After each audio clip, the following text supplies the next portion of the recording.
Good afternoon, students. How are you all? Fine. Okay, very good. Hope so. And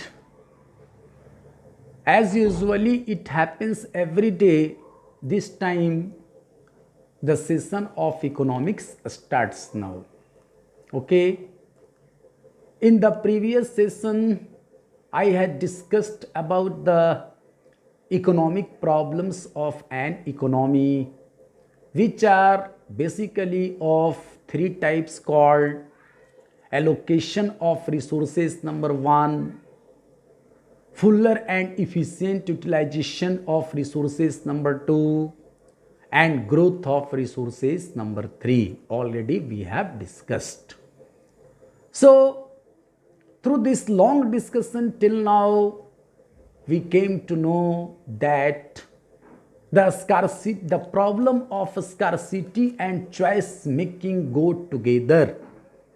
Since the resources are scarce in relation to wants, and the resources have alternative uses, therefore always there will persist a problem of choice making to an individual as well as to a society or economy as a whole. Okay, so long as an individual as a consumer is concerned, always his wants will be larger than his means or resources, and it will be difficult for a consumer to obtain maximum satisfaction from consumption of different goods and services with limited resources or limited income. Okay, through economics, a consumer will come to learn how to maximize the level of satisfaction with limited resources or limited income. So long as a producer is concerned, his requirements or needs are also unlimited, but the means or resources available are very limited. So individually, a producer too has to confront with the problem of scarcity and choice making. A scarcity and choice making go together. Where there is a scarcity, there will be the problem of choice making. Okay. Now, it becomes clear that the actual subject matter of economics is economic problem or the problem of choice making that is found at individual level as a consumer, as a producer, and that is also found at the level of economy or the society as a whole. Okay, so from this point of view, the subject matter of economics has been split up into the two branches called microeconomics and macroeconomics. We shall now discuss these two branches of economics separately in detail, in something detail. Okay, students, let us first try to throw a light on microeconomics. You know, the word micro, M-I-C-R-O, micro has been originated from the Greek word mikros, M-I-K-R-O-S. That means a small. So, from the origin of genesis of the word, you will find that microeconomics is something related to a small things. But this is not true. In fact, microeconomics studies the behavior of economic behavior of a small units or individual units of the economic system. Therefore, it is called microeconomics. Okay, with limited resources or limited income.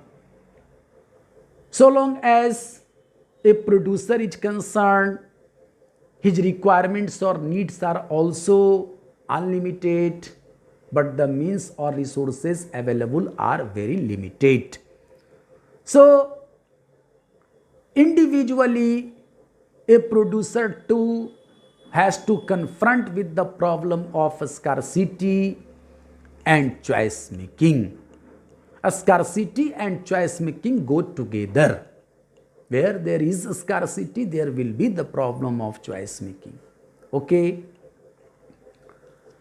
Now, it becomes clear that the actual subject matter of economics is economic problem or the problem of choice making that is found at individual level as a consumer, as a producer, and that is also found at the level of economy or the society as a whole. Okay.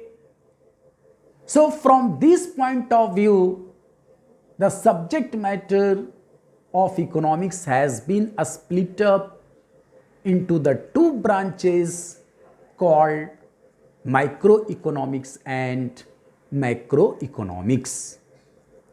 We shall now discuss these two branches of economics separately in detail, in something detail. Okay, students, let us first try to throw a light on microeconomics. You know, the word micro, M-I-C-R-O, micro has been originated from the Greek word mikros, M-I-K-R-O-S. That means a small. So, from the origin of genesis of the word, you will find that microeconomics is something related to a small things. But this is not true.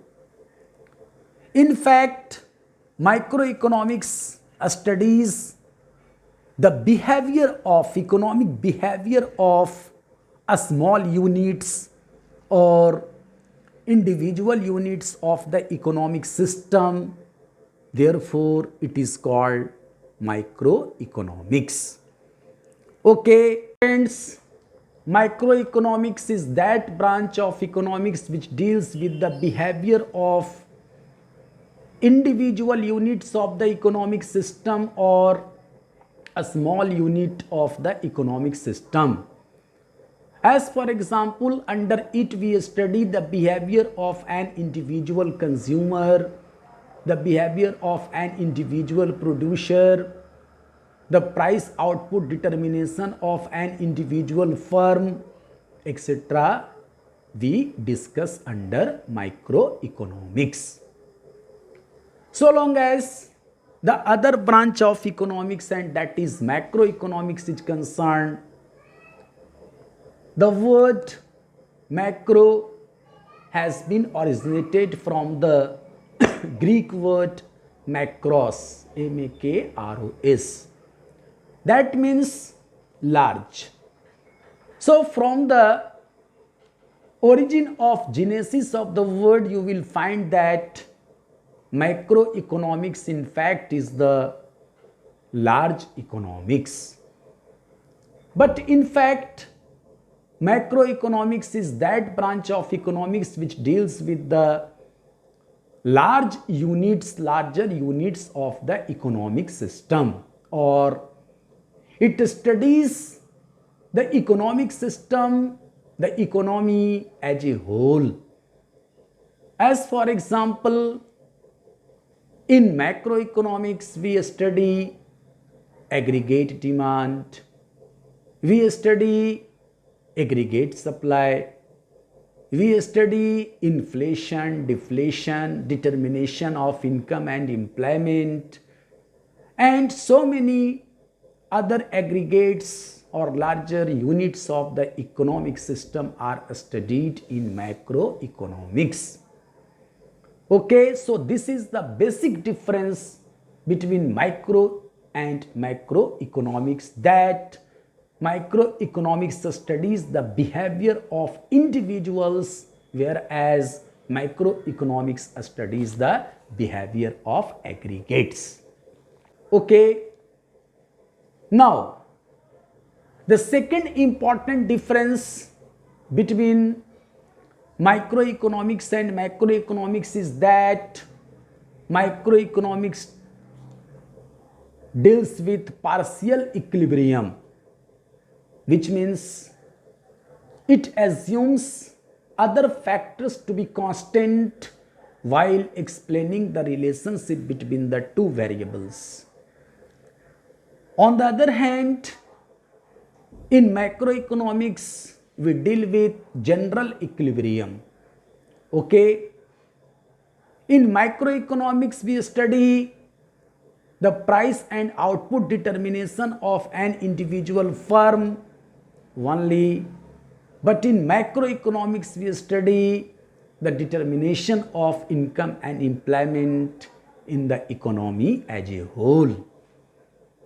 Okay, students. Now, when we study microeconomics, we keep the macro level variables to be constant, and when we study macroeconomics, we assume the micro level variables to be constant. Okay, so these are the main differences between microeconomics and macroeconomics which we have discussed right now, and in online session I will go in much detail relating to this topic. Okay, so now, dear students, I would like to say